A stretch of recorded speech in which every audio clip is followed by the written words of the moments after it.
15강에서는 우리가 쌍모계약에서 이행사계 결련성에서 동시행항변권이 인정된다고 했습니다.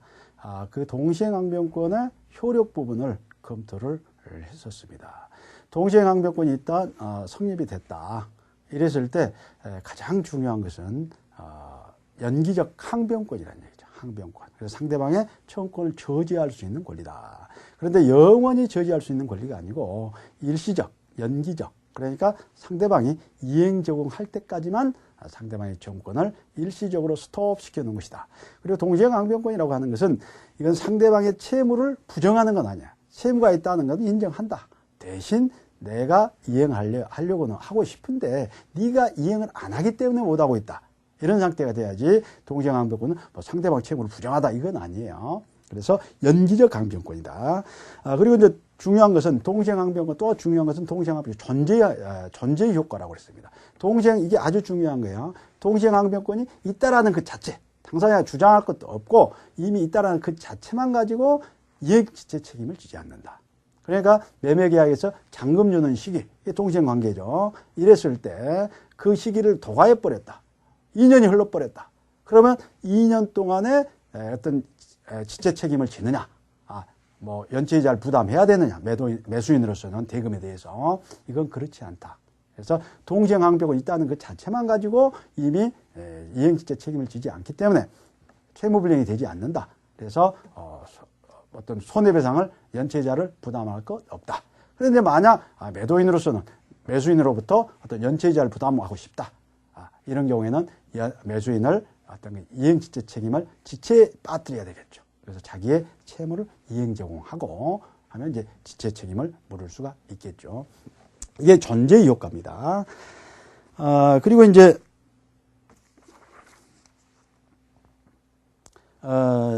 재판상 효과로서는 이제 당사자가 만약에 매도인이 대금 지급 청구권을 행사하더라. 자기 이행 어떤 그 서류를 주지 않고 이행 제공하지 않고 이러고 이제 출하하니까 나는 뭐 또 서류 안 주니까 나 못 주겠다 이렇게 했어요. 그런데 상대방은 또 그거 이행하지 않고 소를 제기했어요. 이럴 때 나는 하늘이 알고 땅이 하니까 뭐 갈 필요 없지. 법원 다 알아서 하겠지. 그리고 안 가버렸어. 그러면 나는 어떤 법원은 판결을 해버리냐면 매수인은 대금을 지급하라, 1억 지급하라 이런 판결을 내려버립니다. 만약에 안 하다고 강제 집행해 가버려요. 그러니까 이럴 때는 반드시 동시행항변권이 있다 하더라도 당해 소송에서는 원용해야 됩니다. 주장을 해야 돼요. 그래서 자기가 동시행항변권이 있다라는 사실을 주장을 하면 거기에 대해서 이제 동시행항변권이 인정이 되면 법원으로서는 상대방의 청구를 저지시킬 수 있겠죠. 이럴 때는 상대방 어떤 원고 소를 제기한 자, 이 원고를 패소시키는 게 아니고 일부 승소, 일부 패소를 시켜요. 일부만. 그래서 상한급부 판결을 내려요. 그래서 너는 네 채무를 제공하고 매도인은 등기 서류를 제공하고 매수인은 대금을 지급하라. 이런 판단을 내린다는 얘기야. 무익한 소송이 반복되는 것을 방지하기 위해서 그렇다. 그 부분은 유치권하고 같다고 그랬습니다. 그리고 이제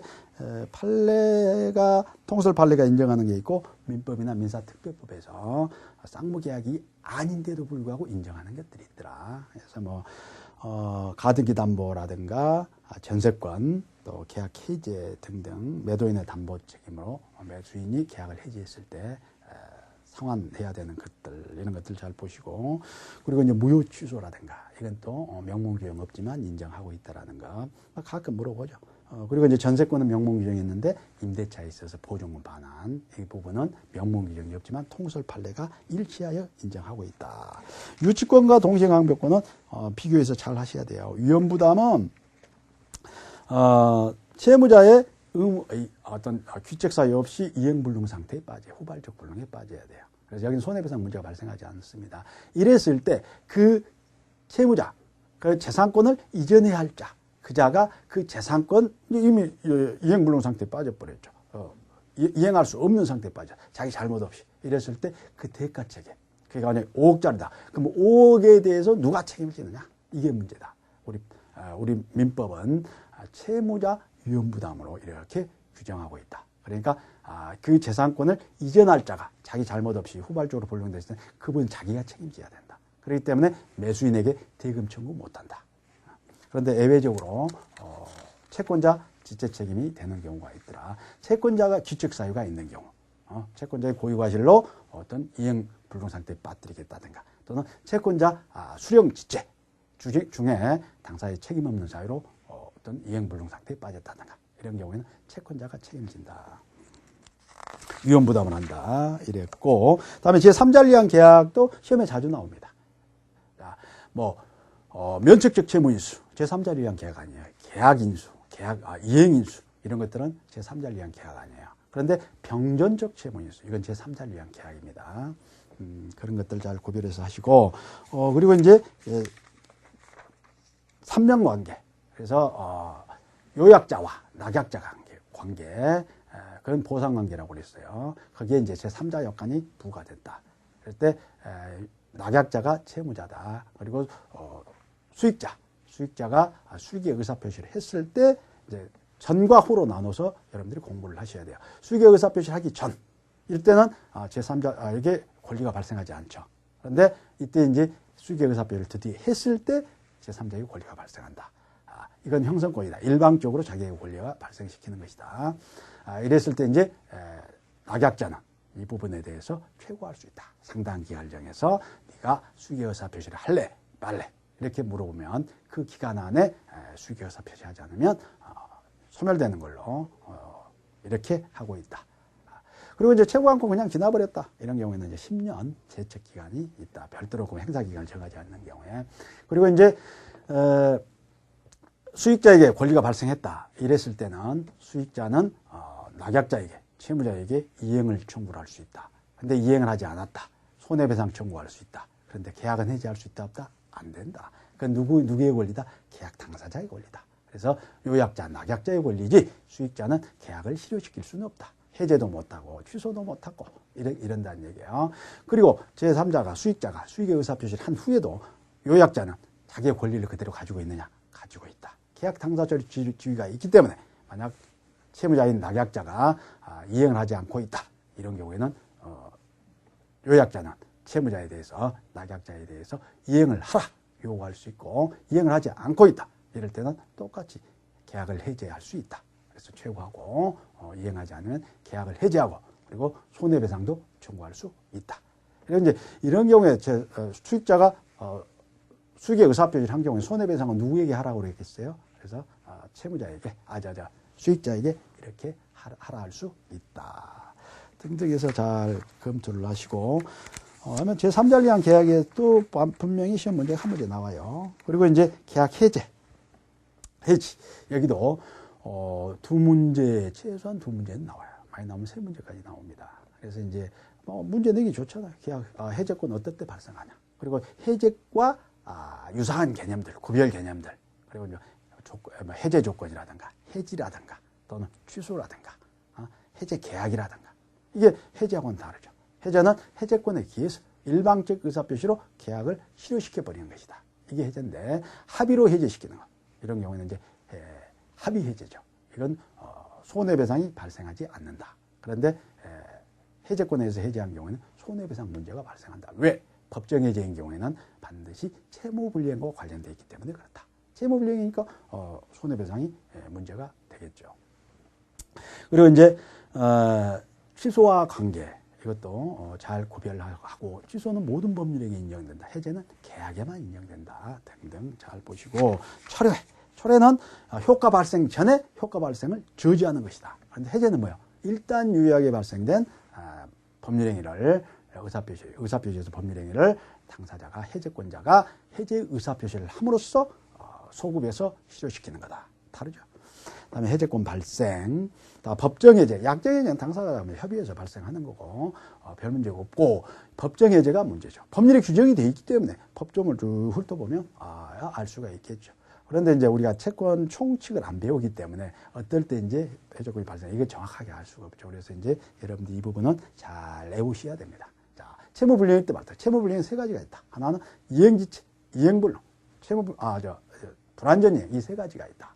이행지체는 할 수 있는데 안 하는 거다. 이행불능은 할 수 없어서 못 하는 거다. 물론 자기 규칙 사유가 있고, 불완전이행, 이행하기는 했는데 완전치 못하겠다. 그래서 이행지체는 보통의 이행지체와 정기행위로 나눠서 최고가 있고 채고를 해야 되고 채고 필요 없고 이행불능은 해도 안 되니까 뭐 곧장 채고 없이 해제권이 발생하고 이행불능이 됐다 해서 계약이 실효된 게 아니야. 해제권에 기해서 채고 해제권이 발생해서 그 해제권에 기해서 의사표시를 해야 된다. 그리고 이제 불완전이행도 추환이 가능하냐 불가능하냐 이걸 나눠서 추환이 가능한 건 한번 채고를 하고 이행을 촉구해보고 안 해졌을 때 해제권에 의해서 해제하라 하는 것이고 추환이 불가능한 경우 이러면 추환은 불가능하니까 최고할 필요 없겠죠. 이런 경우에는 곧장 해제권이 발생을 한다. 그리고 이제 채권자 지체인 경우 채권자 지체를 규정해놓은 401조를 법정 책임으로 보느냐 채무불이행 책임으로 보느냐 이게 이제 견해 대립되는데 다수설 판례는 채무불이행 책임으로 봅니다. 그렇기 때문에 이 채권자 지체 이런 경우에 채무불이행 책임으로 보기 때문에 이런 경우에는 해제권이 발생을 한다. 그 견해에 의하면 그리고 이제 사정 변경에 의한 경우에는 해제권이 발생하지 않는 게 원칙이다. 해지권은 발생해요. 해지. 계속적 계약인 경우. 계속적 계약은 계약이 계속되기 때문에 장기간 계속되기 때문에 거기 사정 변경이 있을 수 있죠. 그런데 일시적 계약은 한 번 이행하면 끝나는데 무슨 사정 변경이냐. 그래서 우리 판례가 일시적 계약인 경우에는 해제는 일시적 계약을 실효시키는 것이죠. 사정 변경으로는 해제권 발생하지 않는다라고 이렇게 하고 있고 부수적 채무불이행으로는 주된급부와 부적급부 있는데 부수적급부를 가지고는 해제하면 안 된다. 손해배상 문제를 해결하고 부수적 정보를 가지고는 주된급부를 이행하지 않을 때 재산권 이전, 대금 지급 이걸 가지고 계약을 해제할 수는 있으되 다른 부수적인 것 가지고는 안 된다. 그다음에 해제권 행사는 불가분성 했었고 그건 뭐 강행 규정이 아니기 때문에 당사자가 달리 정할 수가 있고 해제 효과가 중요하다고 그랬죠.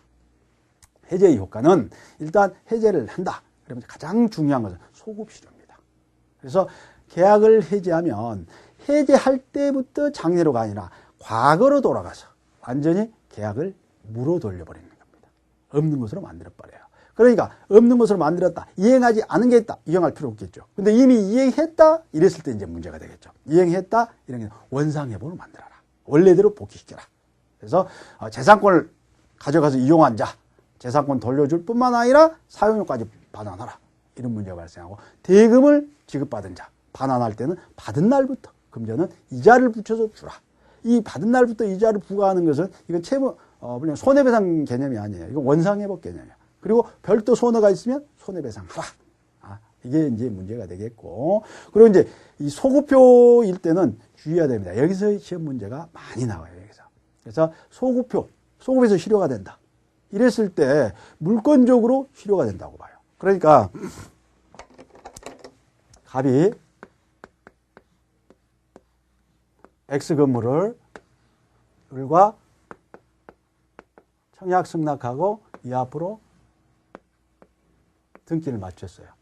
그런데 중도 잔금을 준다고 그래서 매출에 유예를 해서 등기까지 맞춰줬는데 소유권이 넘어갔죠. 준다는 날짜 안 줘요. 그러면 이행을 하라. 최고하겠죠. 보통 이행지체니까 최고하고 계약을 해제를 했다. 그러면 매매계약이 성립될 때로 돌아가서 이 계약이 실효가 돼버리겠죠. 이게 실효가 된다. 실효가 되었다. 원인이 없는데 결과만 있죠. 그럼 이 등기는 유효등기, 무효등기, 원인 무효인 등기죠. 무효예요. 그러면 소급의 실효가 됐을 때 그러면 갑은 소유권이 곧장 복귀가 되느냐. 별도로 말소 등기하고 아니면 또 이전 등기를 한다든가 해서 등기가 복귀가 돼야 이게 소유권을 취득하나. 그렇지는 않다. 이게 실효하면 등기가 무효이기 때문에 소유권이 복귀가 돼버립니다. 그러니까 물권적으로 효과가 발생한다는 게 물권적으로. 그래서 소유권이 곧장 오기 때문에 이제 갑은 소유권에 의해서 말소 등기청권이 발생하죠. 이건 물권적이다, 채권적이다? 물권적이다. 소유권자로서 하는 거니까. 그러니까 여기에서는 10년 소멸시효 걸린다, 안 걸린다? 안 걸린다라는 얘기예요. 그래서 소유권이 곧장 복귀한다. 이랬을 때 이제 병과 관계를 맺은 자가 있을 것이다. 이자, 을과 관계를 맺은 자. 이자가 제3자. 제3자의 권리는 해야지 못한다. 이렇게 되어 있다. 이 권리가 문제다. 이 제3자의 권리가. 이 권리는 뭘 얘기하는가? 채권을 얘기한다? 아니다. 무엇? 물권을 얘기한다. 물권. 채권이라면 대항력을 갖춘 것. 이자들만 보호된다. 그래서 만약 여기에 임차권, 병이 임차권을 가지고 있다. 그래서 지금 들어와서 세대로 살고 있어. 대항력 안 갖췄어. 주택임대차 보호법상에 어떤 등기, 주민등록을 안 옮겼어. 그런데 이게 계약해지고 복귀가 돼버렸어. 병 보호된다, 안 된다? 안 된다라는 얘기야. 그래서 물권적으로 권리를 취득해야 돼요. 물론, 계약 해제 전에 제3자, 이자는 선악불문합니다. 이미 이게 이제 해제권을 가지고 있구나라는 사실을 알고 권리를 취득했다. 아직 해제 안 했다. 그러면 그대로 유효죠. 그렇기 때문에 이자는 다음에 실효가 됐을 때 물권적 권리 취득하면 보호됩니다. 그래서 이 물권적 권리에 제한이 있는 소유권을 취득하게 되는 거야. 그런데 만약 해제 후에 이자가 권리를 취득한 자가 있을 수 있죠. 이자는 뭐 할 때만 보호된다? 선해자만 보호된다. 해제된 줄 모르고 들어가서 대항력을 갖추고 사는 사람. 또 아니면 이 물건을 매입을 해서 이전 등기를 갖춘 자. 이자는 보호된다. 해제 후에는 선의, 해제 전에는 선악불문. 이렇게 된다. 그리고 이제 손해배상이 있으면 별도로 하고, 해지는 계속적 계약을 실효시키는 거라고 그랬어요. 그런데 해제의 효과는 가장 중요한 게 소구표. 소구표는 제3자 보호 문제가 반드시 있습니다. 그래서 제3자 보호 문제를 검토를 해야 되고, 다음에 원상회복. 특히 금전인 경우는 다음 날부터 이자가 아니에요. 그걸 가끔 속여요, 지문에. 받은 날부터 이자를 가산해서 보태주는 거예요. 원래대로 복귀를 하는 거야. 다음에 손해배상. 채무불량과 관련돼 있으니까, 법정해제니까 손해배상 문제가 발생한다. 이게 이제 해제고, 해지는 해지권이 발생해요. 법정해지. 여기도 약정이자 법정해지인데 법정해지만 봅시다. 그래서 소급에 있다 없다? 없다. 임대차를 생각하면 돼요. 차임 안 줬다. 이익이 차임 안 줬다. 임대인은 계약 해지해버릴 수 있죠. 그러면 언제부터? 계약 해지한 때로부터 장래로 임대차가 소멸되는 거야. 그러면 과거의 것들, 맞아. 원상회복이다. 과거에는 그러면 집이 이미 살아버린데 어떻겠냐. 이게 문제가 되겠죠. 그래서 이제 청사는 뭐겠습니까? 청사. 차임 안 준 게 있으면 주어라. 아닙니다. 차임 안 준 게 있으면 주어라. 그래서 청사는 뭐가 있고, 다음에 손해배상. 이건 같다. 그리고 불가분성, 다수인 경우는 당연히 인정이 되고, 물론 이제 해지는 단독행위이기 때문에 조건을 부과한다든가 이건 안 되겠죠. 이건 너무나 당연한 거고. 여기까지 해서 채권, 계약 총칙을 끝내고 다음 시간에는 계약 강론인 매매, 교환, 임대차 그리고 이제 특별법들 이렇게 들어가도록 하겠습니다. 수고하셨습니다.